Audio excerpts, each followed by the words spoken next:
আমরা এই জমিনটা কিনছি এই টাইমে রাস্তাঘাট হলো না আজ 20 থেকে 25-26 বছর আগে।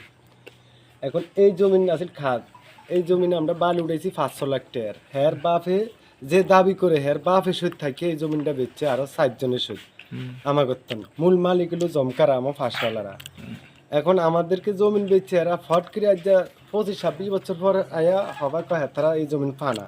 তা আমরা বলছি যে যদি জমিন আপনারা ফানা হন তাই মালিক আছে, মালিকের লগে আপনারা বৈঠক করেন, বৈঠক করে মাফা জফা করেন করি আপনারা যদি জমিনটা হয় তা আপনারা বুঝছেন। কে বেচছে আপনাদের থেকে জমি? আমার থেকে বেচছে জমকারা ওয়ারিশ সুদ যারা এগর থেকে আমরা কিনছি। জমকারা হেরা আছে সব আছে না, যে হেরাও বলছে যে যদি তোমরা জমিন ফানা থাকো তাহলে 8 মাসে হোক আমরা মাইফিয়া তোমাকে ওটা তোমাকে বুঝিয়ে দিন। যদি তোমরা কাগজপত্রে ফানাও কোনো ভেজালের দরকার নেই। হেয়ার সহ আরাজন ভেজাল করে আমার করার কিচ্ছু নেই এখানে, আমরা কিনা সম্ভব। জমিটা যে আপনারা কিনছেন আপনাদের কাছে কি পরিমাণ ডকুমেন্ট আছে? আমাদেরকে যে ডকুমেন্টটা দিছে আমরা আজ পর্যন্ত খাজনা দিতেই না, মানে হেতারা যে ডকুমেন্ট দিছে এটাতে একটু সমস্যা আছে বুঝছেন নি।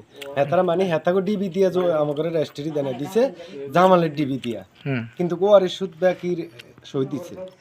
জমিটা যিনি বিক্রি করছে উনি কি দিয়ে গেছে? স্টাম্প না, একটা দলিল দিছে, যে এখানে দলিল দিছে, রেজিস্ট্রি দিয়ে গেছে, রেজিস্ট্রি দিছে যে আরেকজনের ডিবি দিয়ে দিছে।